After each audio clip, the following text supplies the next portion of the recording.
Welcome back to Studio 5. The so-called mommy makeover is alive and well here in Utah. In fact, statistics show Utah is home to a high number of plastic surgeons, and many women are turning to them for breast implants, tummy tucks, and more, hoping to get their pre-baby bodies back. But Studio 5 contributor Julie Hanks says there is no guarantee plastic surgery will improve your self-esteem, your relationships, or your life. She has the questions you need to ask yourself before getting plastic surgery. Utah is really on the map when it comes to this topic of plastic surgery, and it brings up that question, are we that vain? Are we that vain?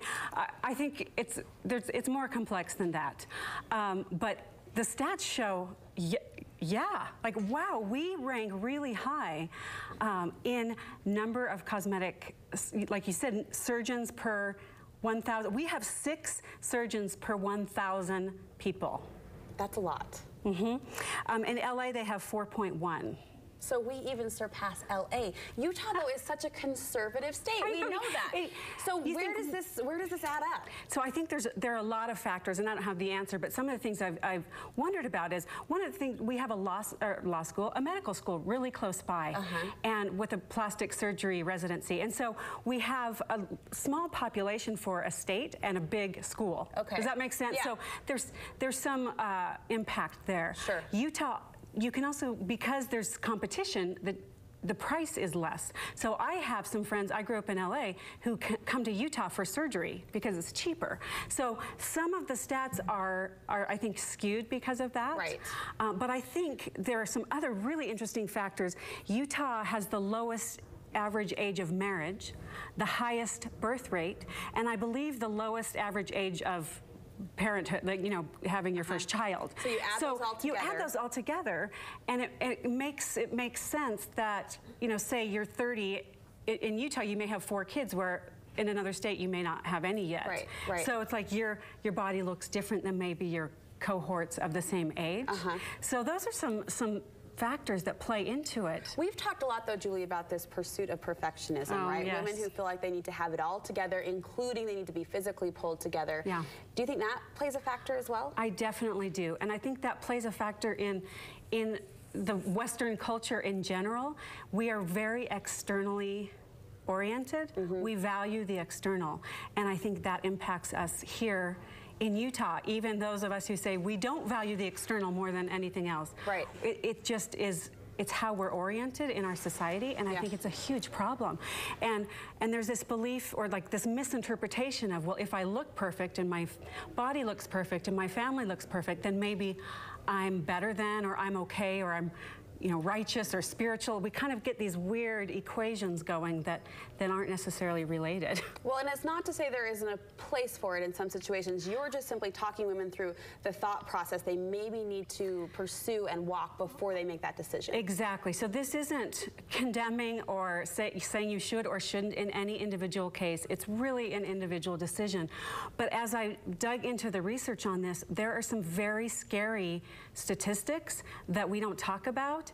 And we've become a quick fix culture, and I think this is part of it, and an externally oriented culture, appearance oriented. And I think it's significant that most of the plastic surgery, the elective cosmetic surgery, is done on women. What does that say about the continuing objectification of women's bodies by women and men? Yeah. So there's a bigger problem here. Let's go through these questions. Question number 1, what do I hope to achieve? You just need to make sure that you're going into it for the right reasons, essentially. Yeah, so a lot of people who go in for surgery have unrealistic expectations. I've worked with a client who, she had a breast augmentation because her husband wanted her to, right? That he thought that would make her more attractive to him. Well, that's probably a sign that there are other issues going on. If someone else is pressuring you to change your body and to undergo a procedure that has significant risks to your well-being.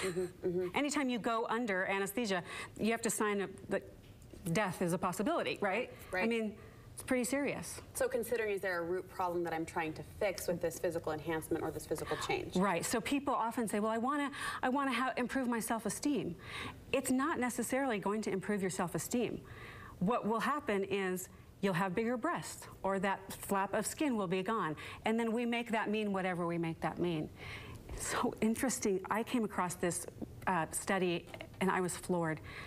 it was done by 2 breast companies that create the implants. And 9 out of 12 measures of quality of life went down 2 years after surgery in compared to pre-surgery. You're kidding. This is just for breast augmentation. Including health, mental health, relationships. So if you think, oh, I'm going to get this surgery and my life is going to transform, or I won't be depressed, or I won't be insecure, the people who are making the implants, actually, their research says that's not the case. And that leads into your next question. So we talked about the realistic expectations. You also say, am I looking for an external solution for an internal problem? And I think that's where a lot of women who are good grounded women, which we know Utah is full of these types of ladies, would pause and think, am I doing this for the right reason? So when is plastic surgery, in your opinion, okay and healthy from an emotional standpoint? My opinion is, if you think, I would like to have the skin removed, it's uncomfortable, but you don't make it mean, and then I'll be attractive, or then I'll feel confident, or then I'll be lovable, or be more worthy. It's when we link our body parts to these other things that are more intangible. That's not how it is. And so, for example, I have a good friend. She had looked like a boy as an adult woman. And she had implants because she just said, I just want to know what it's like to have breasts. She didn't have them, and it wasn't like, so I can keep my husband, or so now I can.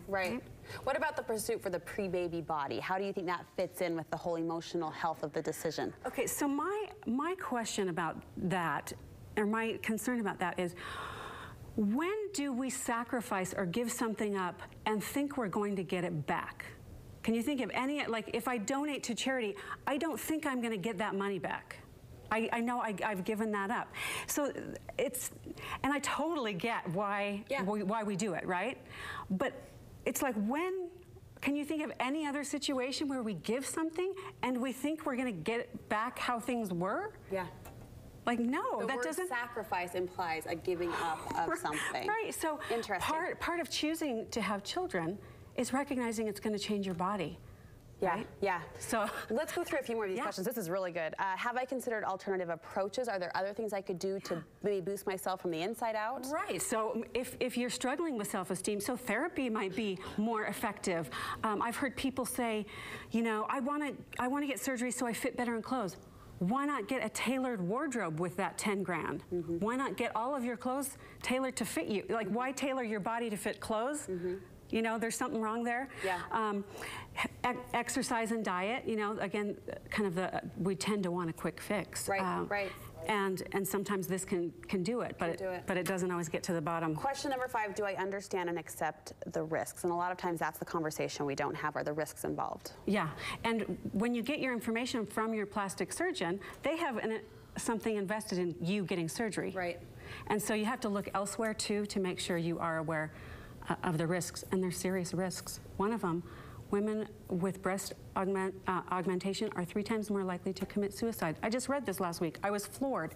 Never heard that one. Wow, Julie, a lot to think about, and you kind of kickstarted the conversation in a very non-judgmental way, so thank you so much for that. We appreciate it. If you want more information on body image and self-esteem, you can check out Julie's book, The Burnout Cure, an emotional survival guide for overwhelmed women. And we want to let you know, Julie will be back in a couple of weeks to answer your questions. So if you have a relationship scenario you don't know how to handle, send us an email, studio5@ksl.com.